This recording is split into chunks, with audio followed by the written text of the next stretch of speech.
Hey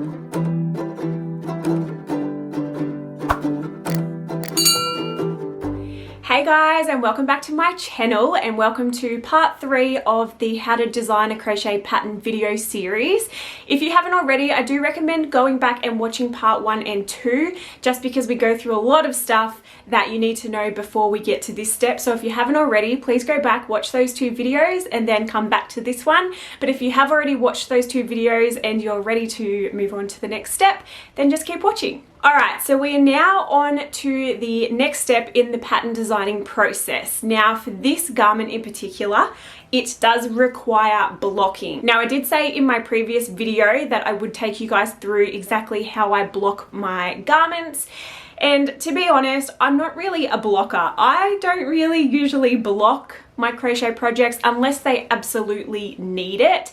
But to be honest, I'm a bit lazy when it comes to blocking, but this jumper definitely needs it. And the reason for that is because of the nature of this stitch. I've said it in my previous video, but I'll just take you through it again.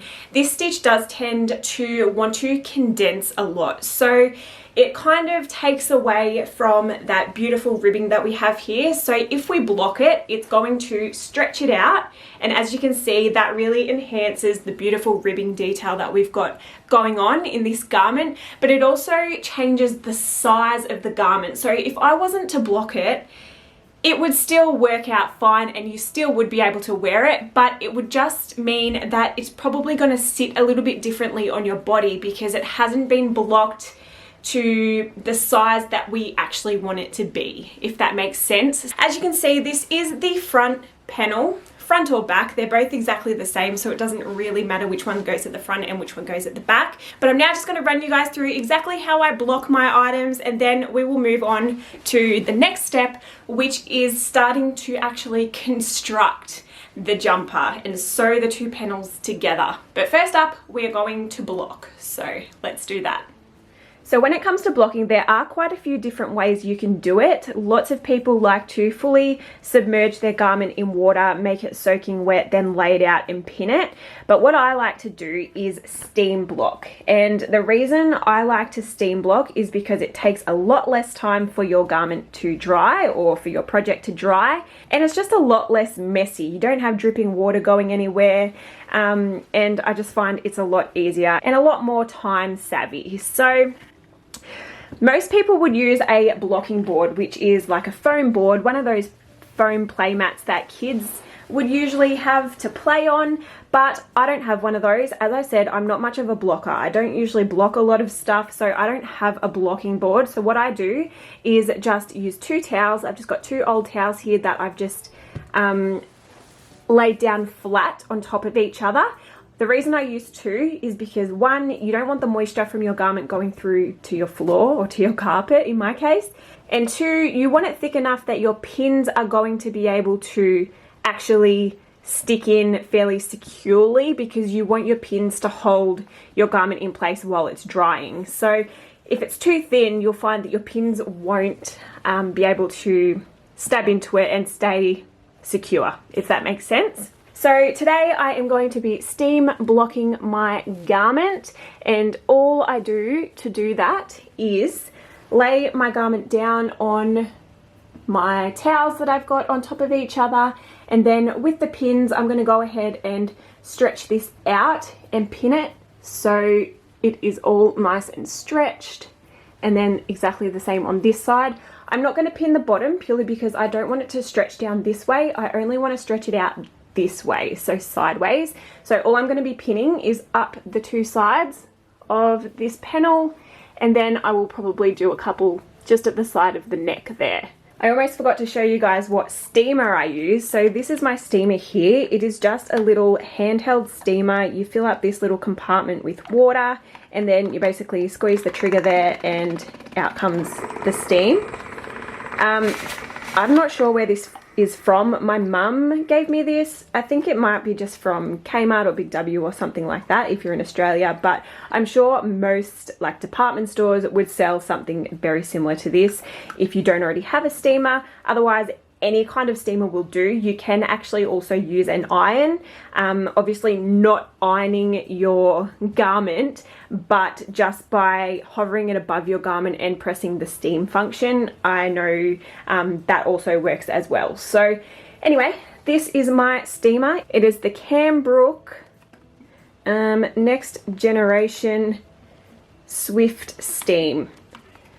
So if you wanted to get this exact one, that's what it is, but I'm sure you would be able to find something like this at any kind of department store. All right, so let's get started. All I use to pin my garment is just your average sewing pins. I know you can get pins that are specifically made for blocking items. I don't have those. Again, I'm not a blocker, so I'm just using your average everyday sewing pins.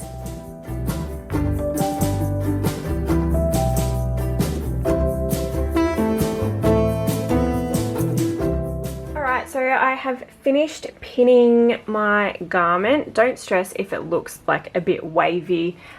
We will fix that when we steam it, but this is what it looks like. I've just got it pinned all the way down the side, at the side of the neck, and then down the other side. And now I am going to give it a bit of a steam. So when you're steam blocking, you don't want to hold your steamer too close to your garment, especially if you're using acrylic yarn, because it will burn or it will melt your garment or your project. So please do not hold your steamer too close to your garment. I would say, to be safe, you want to hold it at least 4 to 5 inches away from your project. If you're using like 100% cotton, you don't have to be so careful because cotton is pretty heat resistant, but I still wouldn't be placing my steamer directly onto my garment. So all I'm going to do now is go ahead and basically wave my steamer over the top of my garment in like a sweeping motion, and using my hand just to kind of shape it out, so that will help get rid of these wavy points at the side. You'll notice when you steam it and when you start to heat your project, it will be a lot easier to maneuver and you'll be able to kind of shape it by hand. But anyway, let's go ahead and do that now, and I'll show you what it looks like at the end.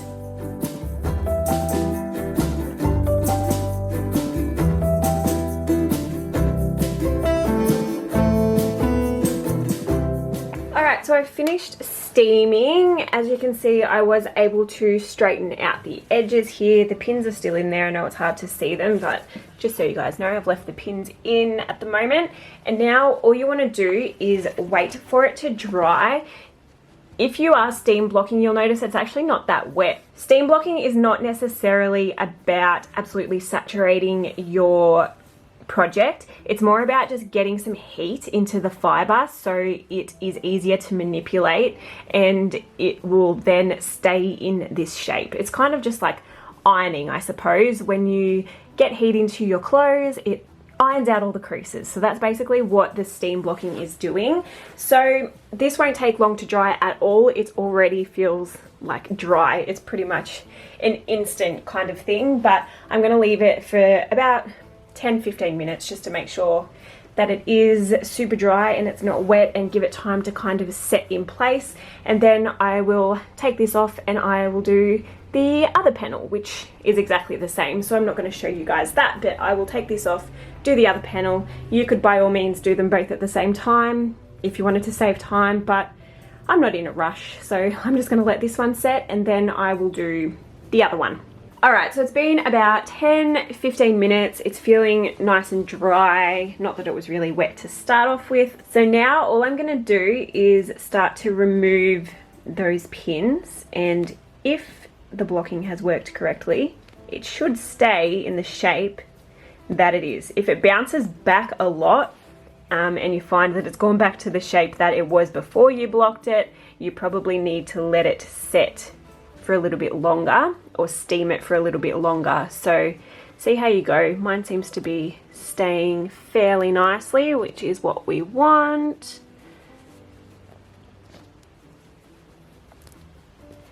So just go ahead and remove all the pins and I will come back to you. Alright, so I have now removed all the pins. As you can see, it is still pretty much in the shape that I blocked it to, which is a great sign. So I just wanted to show you guys the difference between blocking and not blocking. So as you can see, this panel here, that's the one we've just blocked, and then I've got the one I haven't blocked sitting on top here.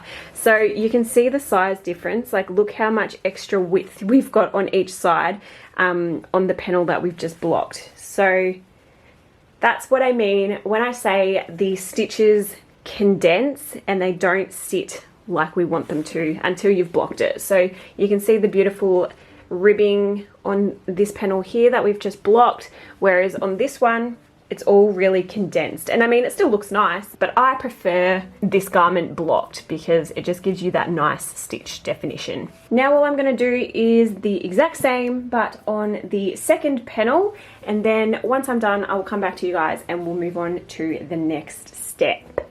Okay, so I have finished blocking both front and back panels. Now what I'm going to do is to start joining them together. First of all, what I'm going to do is just seam it across the shoulder section and up the side of the neck. After I've done that, I will put it on just like a poncho and I will measure where I want the arms to start from. You could go ahead and just guess where you want the arms to be, but I just like to try it on as I go so I can be 100% sure that I am seaming it in the right place and I'm not going to end up with armholes that are like this big. So anyway, I'm going to go ahead now and seam this baby across the shoulder section and up the neck, and then I'm going to try it on and we will actually be able to kind of see what it's going to look like. Fingers crossed, I'm happy with it and I don't have to start again because it wouldn't be the first time that's happened. But we've come so far, I don't want that to happen today. So let's see how we go.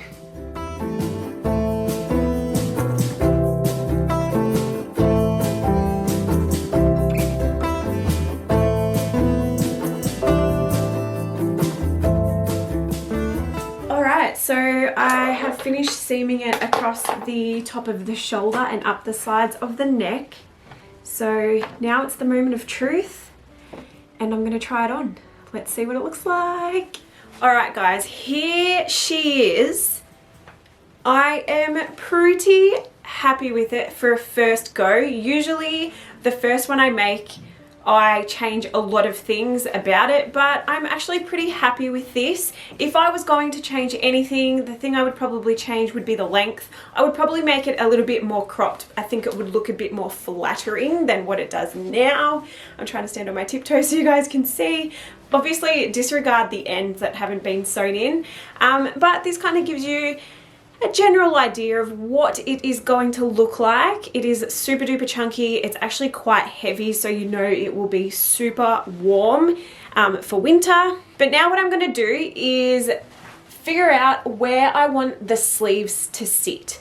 So make sure the seam of the shoulder is sitting on my shoulder where it's supposed to be.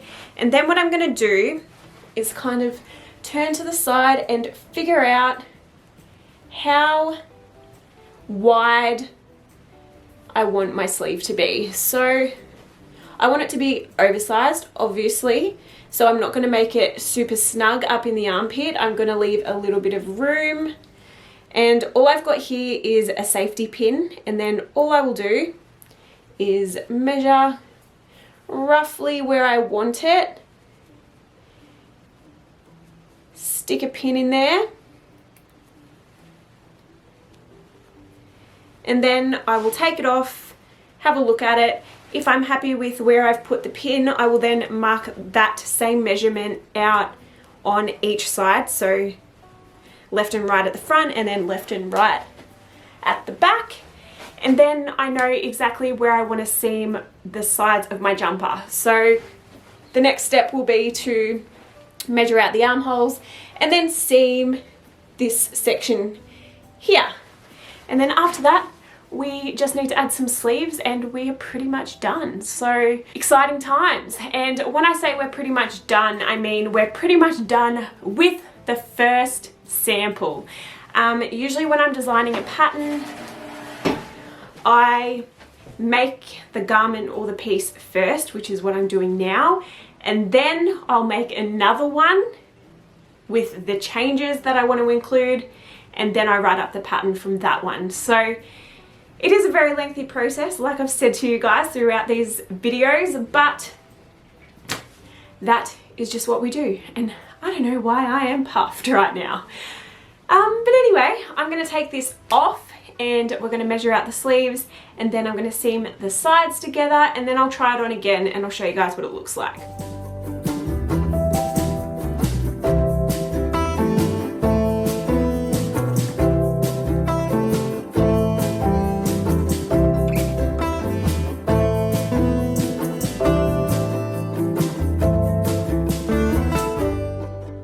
So I've just finished seaming the sides together, so I'm going to try it on again and see how the space for the sleeves is. Alright, so this is what it looks like now that the sides are all seamed up.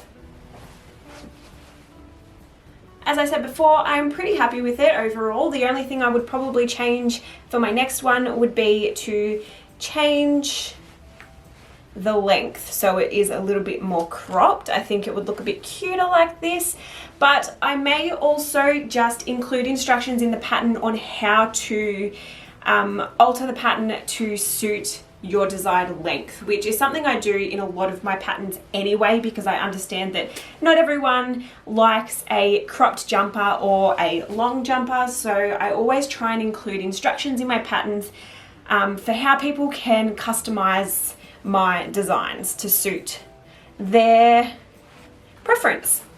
But anyway, that is where we're at the moment. So what I'm going to do now is obviously take this off, and I'm going to figure out how I'm going to do the sleeves.